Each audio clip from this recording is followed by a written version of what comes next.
Aries, there's been things and people that have got you ticked off, that got you upset, that got you on your nerves, that you wanted to wild out on them, and you never did. The reason why is because you have the Strength, the Nine of Swords, the Eight of Cups. That's the reason why I can say that. You wanted to let the beast out on them. You wanted to let the ram out on them. Let them get the horns, right? But the Nine of Swords and the Eight of Cups, you decided to not give them a piece of your mind. You Aries just decided to chill, not really spaz out on them, right? New York, they say spaz, which is to like wild out, start yelling, start doing something else, right? Start getting physical, one of the two or both. You decided to sit back and chill. You decided to accept the difficulty of getting over that hurdle. Maybe the significant other or someone that you were trying to get to know was stupid. Maybe it's just regular stuff going on in your life. You decided to let that slide, whatever it was. Now the Hierophant and the Eight of Pentacles now is about how you, Aries, having a better understanding of the way that things work. That sometimes, you don't really have to start wilding out on everyone and everything, And the Eight of Pentacles represents you are a work in progress. And a lot of you Aries realize that your hot-headedness and, Aries is the hottest zodiac sign. As far as temperature, Aries is actually the hottest zodiac sign because as far as temperature is concerned, because Aries represents the Big Bang, Leo represents the sun, and Sagittarius represents a volcano. Now, which one is more hotter? The Big Bang, right? An entire solar system or universe going off, right? It takes that much energy and that much heat. So Aries represents the Big Bang. So you realize, a lot of you Aries are realizing that your temper may not necessarily be the best thing for you, and you're learning how to actually calm that down, focus that into something that is much more constructive, which is great. That's great, right? It's really a work in progress. So the Ace of Pentacles now, because it's bringing you, it's putting you, the Ace of Pentacles is putting you in a better position in life when you do that. A lot of the times what you Aries are realizing is that most of the times when you calm down, when someone is being a jerk or circumstances are not necessarily being compliable to what you want it to be, even when you sit back and you chill, you're realizing that there's real benefit in it for you. And the Page of Cups represents, even when it comes to, you already know relationships got to come up. Even when it comes to getting to know other people, a lot of you Aries are realizing that when you sit back and chill, when people want to do a bunch of stupid stuff and you allow them to make themselves look stupid by doing what they doing, that's the power in that, because they look stupid, basically. Like they disrespected you, or they had difficulties. You allowed them to put themselves out there, and now they showed you a whole new face, and now you Aries are like, yeah, I can't hang out with you because you showed me a part of yourself that isn't really going to be constructive for a long-term relationship, right? You realize it's quite dysfunctional. So, but the Ace of Wands represents you're using your wisdom, but they're not using theirs. They're trying to use trickery, right? People that you've been trying to get to know recently is trying to use trickery. And that's one thing that a lot of you Aries are realizing, right? Regardless of whether it's a romantic relationship or if it's a friendship, you're really being able to uncover the foolishness and the dysfunctionality of others. And what I mean by that is when someone says something seriously disrespectful to you and then they want to come back and apologize, right? Immediately afterwards, they don't feel bad. They're not even trying to atone. None of that stuff. Now it's like they're just like, okay, well, I don't care, right? So again, a lot of you Aries are realizing, like, when you were in these long-standing interactions or relationships with these people, could have been a romantic one, it could have been a friendship, it could be a family or a family member, and they treated you that kind of way. A lot of you realize now more than ever that the best thing for you to do, you could do the Aries thing, kick their butt, right? Start spazzing out on them, right? Or you can be the higher Aries. Because see, that's one thing a lot of people don't talk about too, right?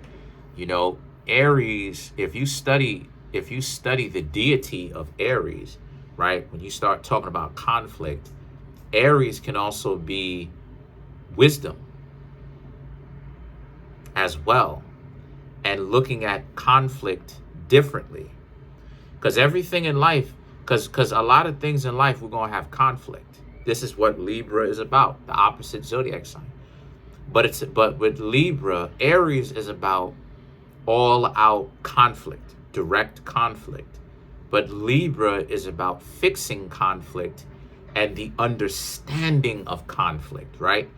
And strife and difficulties. And when you're interacting with another person, or even yourself or somebody else, in this case, that you're going to have to be a little bit more creative when it comes to coming up with something new. And then the Ace of Wands is about, so you, Aries, finally displaying more wisdom because you're willing to be more patient now. So a lot of you Aries are starting to realize that, like I said, it's not necessarily the best thing to always just start spazzing out on somebody all the time. You know, even when they may actually deserve that, it may not be the best thing. So the thing is that the Six of Swords and the King of Wands is about how it's a good idea for you to sit back and watch at how people will show you their red flags and their dysfunctions, and just kind of, you know, keep that in mind, right? As well as just stay away from them. And because you're wise now to the point where you're even able to specifically talk about their dysfunctions, right? They may have a problem with their temper, right? Very quick to anger. They may have a problem with their money, right? Gamble it all off. They may want to go spend. They have no concept of saving. They have no concept of investments. They have no concept of this type of stuff, right? And as a result of this, you know, you're able to see those character flaws now in a person much more clearly when you're calm. This is the thing that a lot of people don't understand when it comes to getting to pick a person that's more suited for them. You need to be patient and endure the urges. You may want to run into a certain interaction with a person, run into bed with them and do all this and do all that. But the empowerment comes from the ability to endure. Yeah, you may want to run into bed with them, but sit back and relax and watch what it is that they do. And pay attention and see if the person has great qualities about them. But this is what it is I'm talking about, though, right? Because when I start talking about that type of stuff, a lot of times people don't want to hear that, but they don't realize that's the only way that you should be doing it. Because if you try it any other way, not because I'm saying it doesn't work. It doesn't work. So it's like a soft flex, because it's like you can try it different ways if you want to. Technically, you can actually try. There is a such thing as free will, but the way that it's going to work is the way that I was talking about. So, you know, time is what separates the real from the fake. So let's clarify some of these cards. Let's clarify the strength, which is you for this reading anyway. You have the Five of Cups, the Eight of Wands, the Page of Wands, and then you have the Two of Wands. Right. A lot of you Aries are realizing that the Five of Cups, the Eight of Wands, you would spaz out. In the past, you would start wilding out, spazzing out, say and do things that you would end up regretting later. And you realize somewhere along the lines that you have to stop doing that, especially if you're going to be more attractive, especially if more people are going to want to get to know you.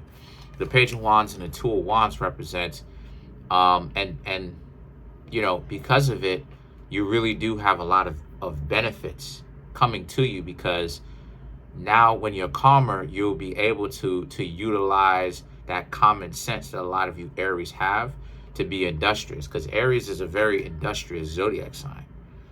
You know, Aries is a very industrious zodiac sign, but a lot of you will actually be able to use that industriousness, right? That ability to come up with bright ideas, right?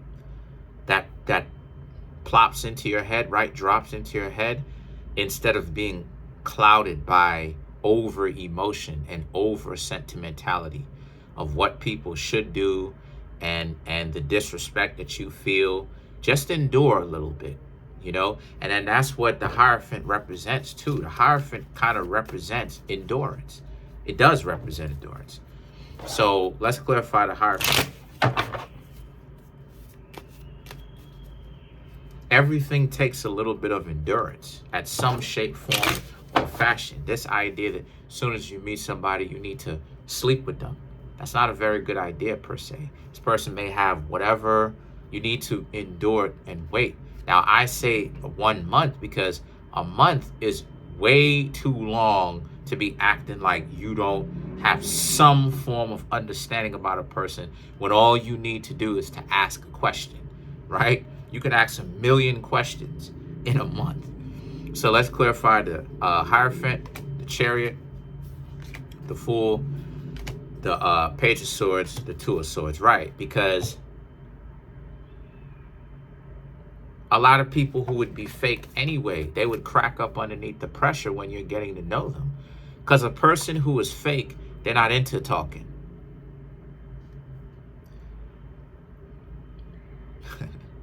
A person who is fake is not into talking. They're not into deep conversations. They're not into that type of stuff. And when they try to get into deep conversations, it sounds stupid. They just give you the run-of-the-mill generic stuff and nothing actually specific and personal to them that they have actually learned on their path, on their actual experience of walking down the yellow brick road that we call life. Right? So when you're getting to know somebody, the Chariot, right? The Chariot represents scrutiny, but I'm not talking about scrutiny from a harsh perspective all the time. Scrutiny can just mean questioning somebody, right? But that's what the Chariot represents, actually investigating it, examining it. But the Fool represents, you will see if a person is being real or not. Because if they're like this, then it means that they are very much so pure of heart and protected. They don't have ulterior motives. But the Page of Swords person, that's a person that's coming in always looking for an angle, right? But the Two of Swords now is about how, since that's the case, these will be people that will always act like there's nothing bothering them and that they're going good and they don't need anything, and that, you know, and that they're better than you. There's nothing wrong bothering them, which is a red flag, because no matter how good someone is going, there's always something wrong with them. Anyway, I don't want to give too much secrets away, but that's pretty much it. Comment on the video, like the video, subscribe to the YouTube channel. Peace.